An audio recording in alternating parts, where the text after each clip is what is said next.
Welcome to Kishore tax. இன்று பார்க்க போகும் சிறு வரலாறு சாத் கபர் 61 கல்லறை வரலாறு. சாத் கபர் மரணத்தை முன்கூட்டியே அறிந்த அப்சல் கான். நான் இந்த போரிலிருந்து உயிருடன் திரும்ப மாட்டேன். ஒரு ஜோதிடக் கணிப்பு. ஒரு பயம். அதன் பிறகு தனது மனைவிகளுக்கே மரணம். இது கர்நாடகாவின் விஜயபுராவில் இருக்கும் சாத் கபர் பற்றிய பல நூற்றாண்டுகளாக சொல்லப்படும் ஒரு பயங்கரமான கதை. 17ஆம் நூற்றாண்டில் பீஜாப்பூர் சுல்தானகத்தின் சக்தி வாய்ந்த தளபதியாக இருந்தவர் அப்சல் கான். சிவாஜியை எதிர்த்து போருக்குச் செல்லும் முன்பு தனது எதிர்காலத்தைப் பற்றி ஜோதிடர்களிடம் கேட்டதாக கதை சொல்கிறது. அப்போது, இந்த போரிலிருந்து நீங்கள் உயிருடன் திரும்ப மாட்டீர்கள் என்று ஜோதிடர்கள் எச்சரித்ததாக கூறப்படுகிறது. அந்த வார்த்தைகள் அப்சல் கானை பயமுறுத்தின. அவர் இறந்துவிட்டால் தனது மனைவிகள் வேறு ஒருவரை திருமணம் செய்து கொள்வார்கள் என்ற எண்ணம் அவருக்கு ஏற்பட்டதாகவும், அதனால் தன்னுடைய மனைவிகளையே கொல்ல முடிவு செய்ததாகவும் சொல்லப்படுகிறது. ஒருவருக்குப் பிறகு ஒருவராக அழைத்து வந்து ஒரு பழைய கிணற்றில் தள்ளிக் கொன்றதாகவும், பின்னர் அவர்களின் உடல்கள் ஒரே இடத்தில் அடக்கம் செய்யப்பட்டதாகவும் கூறப்படுகிறது. அந்த இடம்தான் சாத் கபர். அந்த இடம் எப்படி இருக்கும்?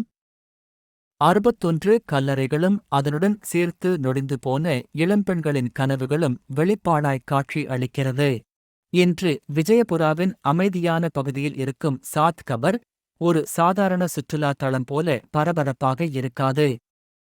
பழைய கல்லறைகள், சுற்றிலும் வளர்ந்திருக்கும் புதர்கள், காலத்தால் சிதைந்த கற்சுவர்கள், அருகில் இருக்கும் பழைய கிணறு, எல்லாமே சேர்ந்து அந்த இடத்திற்கு ஒரு விசித்திரமான ஏரி அட்மாஸ்பியர் கொடுக்கிறது.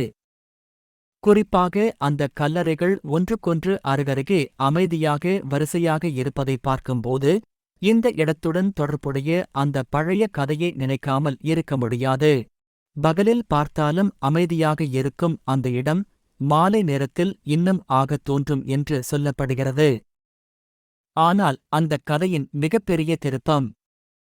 மனைவிகளை அடக்கம் செய்துவிட்டு அப்சல் கான் சிவாஜியை எதிர்த்து போருக்குச் சென்றார். அவர் திரும்பி வரவே இல்லை. 1659 இல் பிரதாப்கட் பகுதியில் சிவாஜியுடன் நடந்த சந்திப்புக்குப் பிறகு அப்சல் கான் கொல்லப்பட்டார். அதனால் அந்த பழைய கதை நம்புபவர்கள் இதை ஒருவிதமான ஜோதிடக் கணிப்பு, உண்மையான கதை என்று பார்க்கிறார்கள். இன்று அந்த இடத்தில் நின்று அந்த பழைய கல்லறைகளை பார்த்தால் ஒரு கேள்வி மட்டும் தோன்றும். தன் மரணத்தைப் பற்றி பயந்த ஒரு மனிதன் தன்னைவிட முன்பே தனது மனைவிகளுக்கு மரணத்தை எழுதி வைத்தானா?